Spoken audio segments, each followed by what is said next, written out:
दुनिया में ऐसा कोई भी काम नहीं है जिसे तुम ना कर सको। अरे भगवान ने तुम्हारे अंदर इतनी शक्ति दी है कि अगर तुम चाहो तो इस पूरी दुनिया को बदल सकते हो। किसी भी फील्ड का महारथी बनने के लिए उस फील्ड में टाइम देना पड़ता है। ये दुनिया एग्जाम्पल से भरी पड़ी है। दशरथ मांझी, विराट कोहली, एलोन मस्क, इनकी भी जिंदगी कभी तुम्हारी ही तरह थी, लेकिन इन्होंने इसे बदलने के लिए अपने अंदर एक जिद पैदा की। वो जिद ही थी जिसने दशरथ मांझी को 22 साल तक अपने मकसद से भटकने नहीं दिया। एक दिन मांझी की पत्नी खाना लेकर पहाड़ पार कर रही थी। पहाड़ पर पड़े एक बड़े पत्थर के चोट लगने से वह गिर गई और जख्मी हो गई। अस्पताल की दूरी काफी होने के कारण मांझी समय पर अपनी पत्नी को अस्पताल नहीं पहुंचा पाई। इस वजह से उनका निधन हो गया। लेकिन मांझी ने ये जिद ठान ली थी कि जो मेरे साथ हुआ है वो किसी और के साथ नहीं होना चाहिए। दोस्त, आधी सफलता तो आपको तभी मिल जाती है जब आप अपने लक्ष्य के प्रति पहला प्रयास करना शुरू कर देते हैं। मांझी ने संकल्प लिया कि वह अकेले अपने दम पर इस पहाड़ के बीचों बीच से रास्ता निकालेंगे और अपने दृढ़ संकल्प के चलते 360 फुट लंबे और 30 फुट चौड़े पहाड़ को एक चहनी और हथौड़े के दम पर तोड़ डाला। काफी लंबे समय बाद में उन्हें सफलता मिली।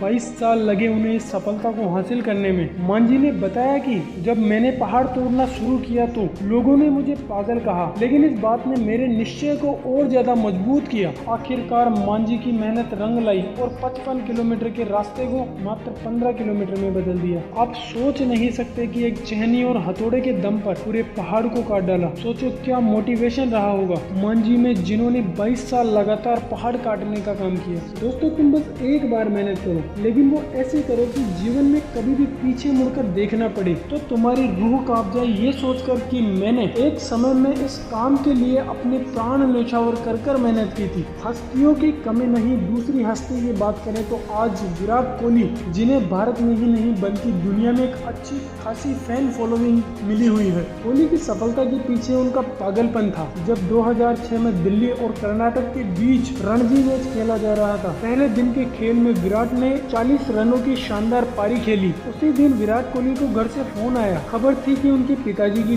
तबीयत गंभीर रूप से खराब है। अगले दिन विराट को सूचना मिली कि उनके पिताजी का निधन हो गया है। कोच ने विराट को घर जाने की सलाह दी, लेकिन नियति ने विराट के सामने दो रास्ते रखे थे। उस समय विराट ने नियति के चैलेंज को एक्सेप्ट किया और कर्नाटक के खिलाफ कोहली ने 90 रनों की पारी खेली और टीम को फॉलो ऑन होने से बचा लिया। खेल खत्म होने के बाद में वे अपने पिता के अंतिम संस्कार में शामिल हुए। सोचो अगर विराट की जगह कोई और होता तो शायद वो अपने सपनों को छोड़ इमोशंस के प्रभाव में आ जाता। दोस्तों, आसान नहीं था। कईयों की तो ये सोचकर रूह कांप जाती है कि विराट ने ऐसा कदम उठा कैसे लिया, विराट इस परिस्थिति में टिक कैसे गए। आप खुद सोचो उस बंदे ने उस टाइम पर उसे कैसे झेला होगा। एक इंटरव्यू में विराट ने कहा था कि मुकाबला चाहे खुद से हो या परिस्थितियों से, दृष्टि हमेशा विजय पर ही होनी चाहिए। मैंने कहा था कि ये दुनिया एग्जाम्पल से भरी पड़ी है। इस दुनिया में पागलों की कमी नहीं है। ऐसे ही हमारी लिस्ट में तीसरे पागल हैं जो इस दुनिया को अपनी मुट्ठी में रखते हैं। ये आज इस पूरी दुनिया के बादशाह हैं। इनकी छींक से कई देशों की इकोनॉमी गिर जाती है। इनके एक कमेंट से दुनिया के मार्केट में तूफान आ जाता है। मैं बात कर रहा हूँ दुनिया के सबसे रईस आदमी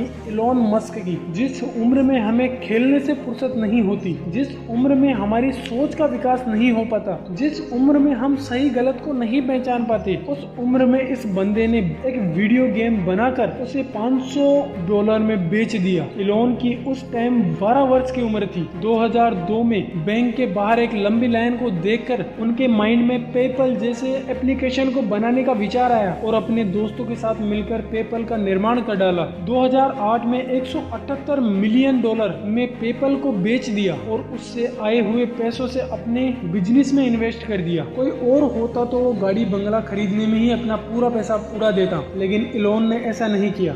बंदे ने यहाँ तक अपने लिए एक पर्सनल घर भी नहीं खरीदा और वो किराए के घर में रहने लगा। और हैरानी की बात यह है कि आज भी एलोन का इस दुनिया में कोई पर्सनल बंगला नहीं है। सोचो दुनिया का सबसे अमीर आदमी जिसके पास अपना खुद का पर्सनल बंगला नहीं है। आप में से कई लोग कहेंगे ऐसी अमीरी भी किस काम की, लेकिन दोस्त जो दुनिया के काम आना चाहते हैं ना, वो खुद को नहीं देखते। इनके पास आज Tesla, space x, solar city, Neuralink और ट्विटर जैसी कई छोटी बड़ी कंपनियां हैं। इनकी हर एक कंपनी दुनिया के काम आने के लिए है, दुनिया को बचाने के लिए है, समाज का विकास करने के लिए है। मैंने मेरी जिंदगी में कई ऐसे लोग देखे हैं जो केवल प्रॉफिट के बारे में सोचते हैं, लेकिन इस दुनिया का सबसे बड़ा एग्जाम्पल एलोन मस्क है जो दुनिया में पहले भलाई के बारे में सोचते हैं। वो जो भी काम करते हैं इस दुनिया की भलाई के लिए करते हैं और अपने बिजनेस को बढ़ाने से पहले वो दुनिया की भलाई को महत्व देते हैं। लेकिन आज भी इलोन मस्क में 1% भी घमंड नहीं है। अगर कोई भी व्यक्ति उन्हें ट्वीट कर किसी पर्टिकुलर चीज की शिकायत करता है या उनकी कंपनी की शिकायत करता है तो उनका सम्मान करते हैं और उसे सुधार करते हैं। उनकी कोई भी मिस्टेक को वो सुधार लेते हैं और वो अपने विचारों को व्यर्थ में नहीं जाने देते। इलोन मस्क के माइंड में जो भी विचार आता है वो उसे एग्जीक्यूट करते हैं। ऐसे लाखों एग्जाम्पल हैं जो आपसे भी बुरे हालातों से गुजरे थे और आज वे अपनी लाइफ में टॉप पर हैं।